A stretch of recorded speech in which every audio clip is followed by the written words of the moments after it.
Alright folks, what we're doing today is working on a 2008 Chevrolet HHR evap solenoid canister thingamajiggy underneath the car. And you can see I've gone ahead and jacked the car up, got it up about maybe 4 or 5 inches, so it's easier to get underneath here. And here's the bad bird in question. So this is your solenoid here. So I've gone ahead and I've removed the line that goes by the gas tank, and it's just a couple little clips. You can actually just pull it off, it's not too bad. And then you comes off and it has a connector back here which plugs in. Be careful when you get these guys. I just went ahead and tried to put in the new one, and the connector was the wrong one, so I had to go back and get the other connector. You can either get another harness that goes into the square connector that the new ones sometimes have, or they're just going to order me another part. So for purposes of this video, we have taken it off. We're just going to put this back on so I can drive the car. So I'm putting the more than likely defective. This is a P0449 evap code that you get on the GMs. So I already took it off thinking I was going to put the new one on, but it's the wrong connector type. So now we just go ahead and putting it back on. Same procedure. Go right there, kind of wiggle it a little bit. You can kind of tap it in. It worked last time. Hopefully it'll work this time, right? There we go. All right. So that clip is in place. See the clip right there? And then remember, when you take this off, guys, also there's a rubber grommet that comes with the old one.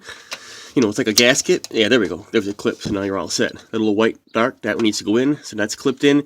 There's a grommet here. It acts as a gasket between the two pieces of plastic. You have to have that there, otherwise you will get a leak for sure. We all know the importance of gaskets, right? And then we go ahead and we get this one.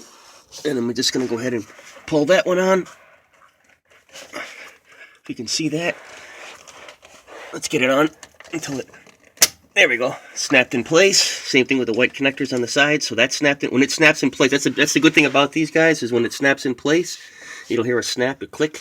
So you know, so I know this one is hooked up, this one's hooked up, and I have my grommet acting as my gasket over here for that. So that's all set. But when you buy the newer part, sometimes the newer parts don't come with this. So when I initially put the newer one on, that's when I first noticed something was wrong. It was bouncing around in there because it didn't have the gasket, so I had to take the old one off, and you don't want to puncture it or anything, but you do have to take a little bit of a screwdriver to pry it out and then put it in there. If you want to put a little grease, maybe, but I didn't need to do that. And then, like I said, I went to put the newer one on, but the new one had the wrong connector, so we're actually putting the old one back on.